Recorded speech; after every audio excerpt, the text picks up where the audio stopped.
टीमसाठी सर्वांनी जोरदार टाळ्या वाजवायच्या. ते स्वयंसेवक काम करतायत आणि भाविकांना असं कोणाला आश्चर्य पण वाटत नसेल किंवा स्वप्नात पण कोणी विचार केला नसेल तर 750 गुरुचरित्र ग्रंथ एका सभामंडपात आपण 7 दिवस पारायण केलं.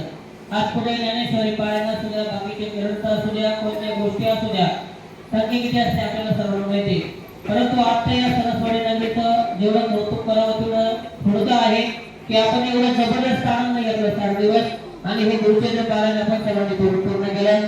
दुसरी गोष्ट, या सणसवाडी नगरीला प्रत्येक सामाजिक, राजकीय, सांस्कृतिक, शैक्षणिक, सर्वसाधारण, कंपनी, IT, वकील, डॉक्टर, महाराणी या ठिकाणी आणलेल्या जागा आणि प्रत्येकाला जागेची जी काही सत्ता आहे, या जागेची जी वर्तणूक या ठिकाणी कोणाला असं काही मानलं जात नाही. या ठिकाणी फक्त आपलं श्री स्वामी समर्थ असा मार्ग असा आहे की या मार्गात पांडुरंगाची पण पूजा केली जाते, शिवाची पण पूजा केली जाते, कालभैरवाची पण केली जाते, गणपतीची पण केली जाते, फक्त स्वामींचीच केली जात नाही. स्वामींचे जे क्षेत्रफळ देवता आहे जे आपण बघतो सर्व, या ठिकाणी विनय पण वाढवला जातो, फळ पण केला जातो आणि सगळं काही केलं जातं. तर आपल्या गावाचा अजून जास्तीत जास्त विकास व्हावा जो यज्ञ आपल्या या ठिकाणी संपन्न झालेला आहे. या यज्ञाची जी ऊर्जा आहे ही ऊर्जा या सणसवाडी गावाबरोबर आसपास 10 ते 15 किलोमीटर या यज्ञाची जी काही एनर्जी आहे ती अदृश्य स्वरूपात आपल्याला असणार आहे. आणि आपल्या गावातील जी काही ज्यावेळेस एखाद्या गावामध्ये असे काहीतरी यज्ञ होतात, अशा काहीतरी सेवा होतात, तर या गावाचा कायापालट होतो, या गावाचं शुद्धीकरण केलं जातं. गावातले ग्रामदेवता लोकांना भरभरून लक्ष्मी देतात, पैसा देतात, धान्य देतात. ज्या 8 प्रकारच्या लक्ष्मी आहेत त्या आपल्या गावात भरभरून नांदतील आणि प्रत्येक गावाला प्रत्येक व्यक्ती सुखी व्हावा, कोणताही भांडण या सणसवाडी नगरीमध्ये राहू नये आणि प्रत्येकाचा एकोपा आपल्या सर्वांचा असावा यासाठी या सेवा असतात. आणि काहीतरी आपल्या सर्वांची पाठीमागे पूर्वजन्मातील काहीतरी आपली पूर्ण आहे. या सणसवाडी गावातील काही असे वृद्ध व्यक्ती असतील, काही आजी आजोबा असतील तर त्यांनी दत्त महाराजांची काहीतरी चांगली सेवा केली, काहीतरी उपासना केली, त्यामुळे महाराजांना आज दरबारात यावं लागलं. आपण एवढे भाग्यवान नाही, पण आपल्यापेक्षा आपले आई वडील जे असतील, आजी आजोबा असतील, यांची काहीतरी पुण्य आहे, त्यांनी काहीतरी ध्यास या गावात घेतलेला असेल म्हणून दत्त महाराज दीक्षेसाठी आज आपल्या या सणसवाडी नगरीत अवतरित झालेले आहे. आणि या महाराजांचा आता आपल्याला सर्वांना सांगणं एकच आहे, आपले भरपूर उपक्रम आज आपल्या जसं की पहिला उपक्रम आपला केवळ घंटावर काय राहिला, आपण कोणत्या मोबाईलला न घेता, कोणत्या 1 रुपया न घेता तुझी सेवा विनामूल्य देतो आणि आपण काय त्यामध्ये जाऊन कोणते हक्क गाजवत नाही. आपलं घेणं फक्त जाऊन त्या ग्रामदेवताला विनंती आपण करतो, त्या जागेचा कचरा साफ करतो.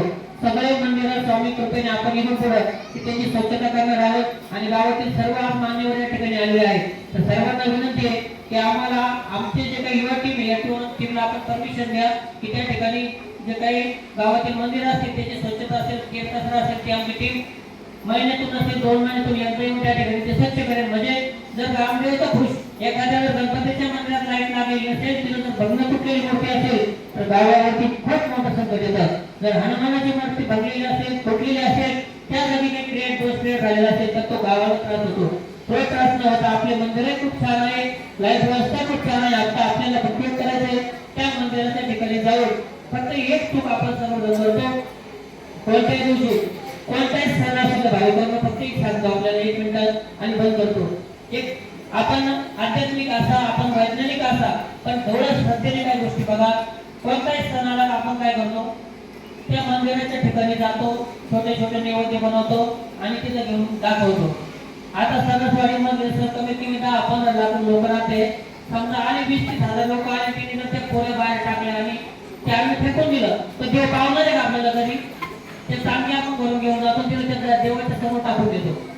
कोणताच देव सांगत नाही, जो भुकेलेला आहे ज्याला खरंच आज आणण्याची गरज आहे असे उपक्रम आपण सर्वांनी करावे. तर जेणेकरून देवाचे एक शास्त्र सांगतं, ज्यावेळी देवाला नैवेद्य दाखवायचं तर एका डब्यात ती सांगते आपली तो नैवेद्य घेऊन जा, खाली चौकोनी मंडळ करा, त्या देवतेच्या भोवती आपण काय करा, मंडळ करा, पाणी फिरवा आणि तो देवाला नैवेद्य दाखवा. ते त्याच्या चांगल्या लहरी असतात त्या नैवेद्य देतात, तो प्रसाद असताना घरी घेऊन या आणि सगळे आनंदाने ते भोजन खा. त्यावेळेस तो देव आपल्यावरती आशीर्वाद देईल किंवा बाहेर एखादा विद्यार्थी त्यांना तो प्रसाद वाढा. आता ते अशी काहीतरी संकल्पना करा की त्या गावातल्या देवतांचे जे नैवेद्य आपण घेऊन जातो त्याचे 4-4 तुकडे करून बाकीच्यांना द्या. तिथं पडून ते एवढं काही खराब होतं, ते मंदिर काय तेलाचे एवढे होतं. सगळ्याच ठिकाणी आपल्या गावात नाही, ते भारतामध्ये सगळ्या ठिकाणी क्रांती व्हावी. त्याचप्रमाणे फक्त एका ठिकाणचा नैवेद्य आपण खात नाही. जर जलदेवता असतील, म्हसोबा असेल, बिरोबा असेल, या ज्या सेंद्रिय देवता आहेत त्यांचा नैवेद्य आपण खायचा नाही, तो तिथेच ठेवलेला. म्हणजे थोडक्यात स्वतःच्या बांधावरती जर आपण नैवेद्य दाखवायला गेलो, नारळ फोडायला गेलो, नारळ फोडायचं तेच टाकायचं, तोपर्यंत आपण खात नाही. किंवा तिथं जर आपण शेंगदाण्याची चटणी घेऊन गेली तिथेच ठेवा, कारण त्याच्या मुंगी असतात, तर सजीव असतात, त्यांना खाण्यासाठी तो नैवेद्य असतो, तो आपल्यासाठी नाही. पण जे ग्रामदैवत आहे, फरक समजून घ्या. ग्रामदैवता कोणते, सेंद्रिय देवता कोणते.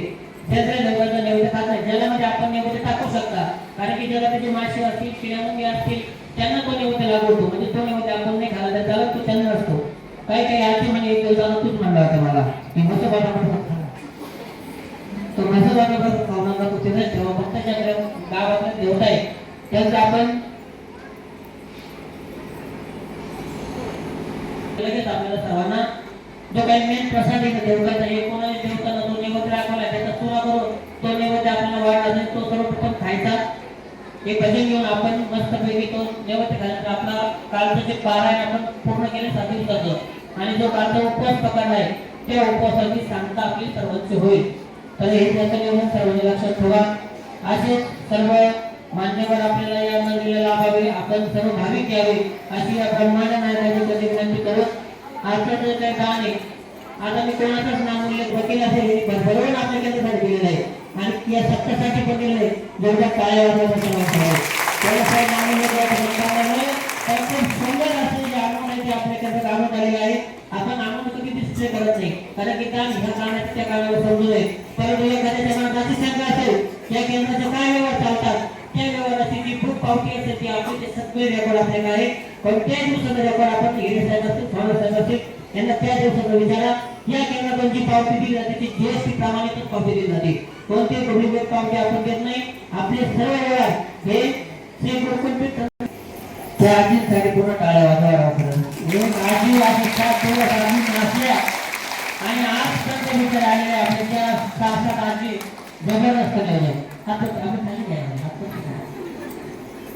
स्वामी महाराजांना आपण या सप्ताहाच्या निमित्तानं एक साखर घालणार आहोत की महाराज नाही जमलं मला या वेळेचं पालन करायला, तर पुढल्या वर्षी पूर्ण वर्ष आधी सांगणार, तर पुढल्याच वर्षी तो उन्हाळ्यात आपला अखंड नामजप तपीचा सप्ताह होतो. व या सणसवाडी गावामध्ये ज्या ज्या सेवा होतात त्या सेवेसाठी मला व माझ्या कुटुंबाला आता निमित्त मात्र करा की पालन माझ्या पूर्ण करून घ्या अशी विनंती त्या ब्रह्मांड नायकाच्या आपण करूया. आणि प्रार्थना करूया. गुरु ब्रह्मा गुरु विष्णू गुरु देव महेश्वरा.